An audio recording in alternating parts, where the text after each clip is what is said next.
Good day, classmate, and especially to your Sir Joim, and this is topic about influence of IT information in personal, professional, and social advancement. Objective: demonstrate the positive influence of IT. Analyze the challenges posed by IT. Promote responsible use of IT. Foster critical thinking about IT. Introduction. Information technology has become an indispensable part of our lives, profoundly influencing personal, professional, and social advancement. Personal advancement, it has empowered individuals with unprecedented access to information, communication tools, and opportunities for personal growth. So, ngali kita sa personal advancement. Enhancing learning and knowledge access. It has democratized access to information, empowering individuals to learn and grow at their own pace. So, in information technology, hibaw na kita may nato na na-learn. May ato na mga knowledge na kung saan madali din nato mahibawan ang mga informasyon pinaagi sa teknolohiya. Ang information technology magamit sab siya sa pang-edukasyon like G-Class, Google Meet. So, hibaw na kita kung unsaon natong paggamit. Og ang information technology, di lang kon sa pang-education, pwede siya magamit sa pang-negosyo. Kung dili sa pang-negosyo, kung dili inisab, makapadayaw sa to communication and connectivity. So, ngayon sa improve communication and connectivity. IT has revolutionized communication, allowing individuals to connect with friends, family, and colleagues across geographical boundaries. So, ngayon ang information technology, maka-improve yan sa communication and connectivity. Isa kabalian siya, isa na kabalian ato information technology, makatabang sa pag-communicate. Para sa mga to dagan, kumbaga, ang dagan na to, dagan sa negosyo, madayaw, or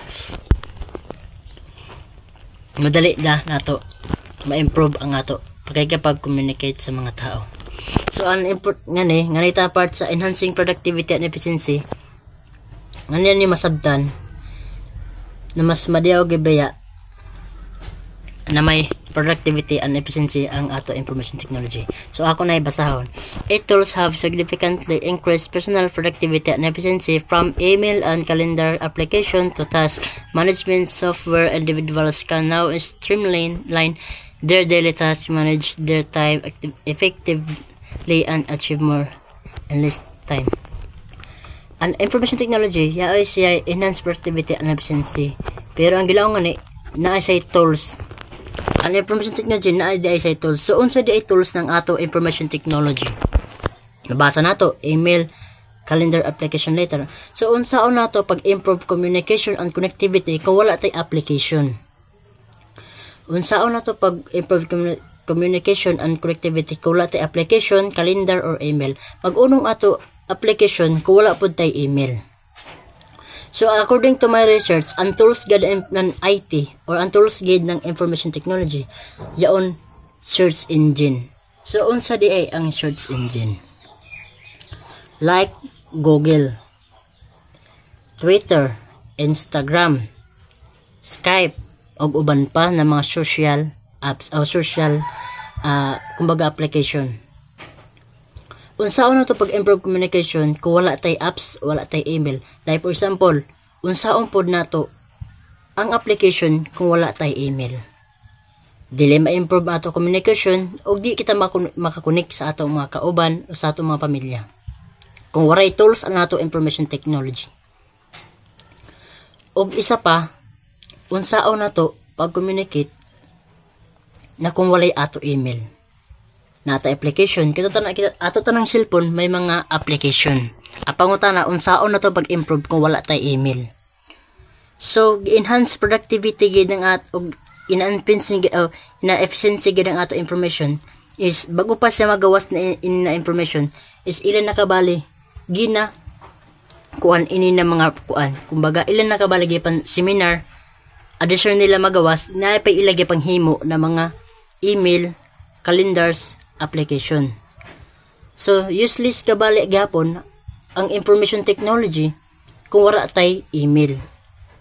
Unsaon na to pag-communicate sa mga tao kung wala tay email. Naapod tay application pero wala tay email.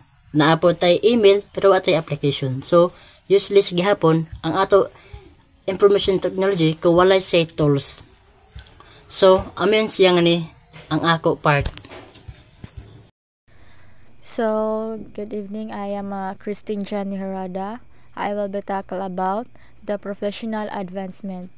So, IT has reshaped the workplace, creating new opportunities and demanding adaptability from professionals. So, the first one is expanded career opportunities. IT has created a plethora of new career paths, driving demand for skilled professionals in fields like software development, data science, cybersecurity, and cloud computing. So, the rapid growth of information technology has opened up a wide range of exciting career opportunities. So, like for example, the software developer. So, imagine a developer creating a mobile app that helps people track their fitness goals. They would need to understand programming languages, user interface design, and how to optimize the app for different devices. And for example, the data scientist, like a data scientist working for a retail company, might analyze customer purchase history to identify trends and recommend products that customers are likely to buy. They would use statistical methods and machine learning algorithms to make these predictions. And the cybersecurity analyst example, cybersecurity analyst might be responsible for monitoring a company's network for suspicious. So the second is enhanced skill development and training. IT platforms provide access to specialized training programs and online courses, enabling professionals to upskill and reskill in response to evolving industry demands. So the IT landscape is constantly changing, making continuous learning and skill development crucial for professionals. So like the examples, for example, is a graphic designer, like someone who wants to learn web development can enroll in an online course on JavaScript, like that. And for example, a software developer can contribute to an open source project to gain practical experience and learn from other developers. And the third is increased collaboration and networking.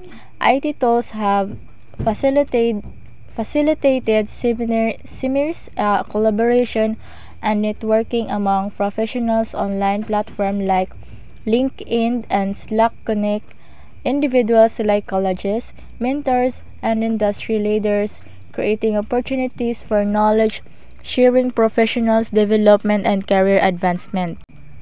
So IT has revolutionized the way we connect and collaborate, creating a global network of professionals who can learn from each other and advance their careers together. So for example, like a team working on a complex project, like they can use Slack to communicate in real time, share updates, and collaborate on tasks efficiently. And another some examples is that software developer, they can connect with other developers on LinkedIn to share best practices, learn about their new technologies, and find potential job opportunities. So that's all. So the next reporter is Randelin Pagalan. Good day everyone, I am Randelin T. Pagalan and I will discuss the social advancement of IT. IT has revolutionized social interaction, fostering global connections and enabling social change. So, social advancement of IT refers to the positive impact technology has on society, improving people's lives and fostering progress. So, social advancement First is bridging digital divide. IT has the potential to bridge the digital divide, providing access to information and resources of unserved communities. So, bridging the digital divide is broadband access and providing digital literacy training can empower individuals remote or marginalized areas, enabling them to participate in digital economy and access essential service. And the second is fostering innovation and creativity. IT has fostered innovation and creativity across various sectors. Open source platforms and online community have enabled collaborative development of new technology, application, and solution. So, this collaborative approach has accelerated innovation, leading to advancement in fields like healthcare, education, and environment sustainability. And the third is promoting social change and activism. So, IT has become a powerful tool for social change and activism. So, social media platforms have been instrumental or organizing protests, raising awareness about social issues, and mobilizing individuals around shared causes. So, this has empowered individuals to advocate for change and hold institution accountable. So that's it. Thank you. Good day everyone, especially to you sir, good day. I tackle my report challenges and opportunities. Privacy and security concern. Privacy and security concern ko no is one of the challenges kay di ba pag maggamit kita ng mga digital platforms like Facebook, YouTube kay need na to maghimo ng account like maghatag sa kita ng mga personal information about sa ato kagalingon, like name, age o address. Maka-cause kuno ini siya sa mga risk sa ato life. Pwede ini magamiton nan even like to ruin our image. Digital divide and inequality. Digital divide and equality, bisan kuno sa technology may equality gihapon, may disparities in access of technology o digital literacy. Impact on mental health and well-being. Sobra paggamit daw ng social media can harm you because social media have a negative impact in our mental health. Social media addiction and cyberbullying is one of the negative impact of social media on our mental health, and it can cause of harming ourselves.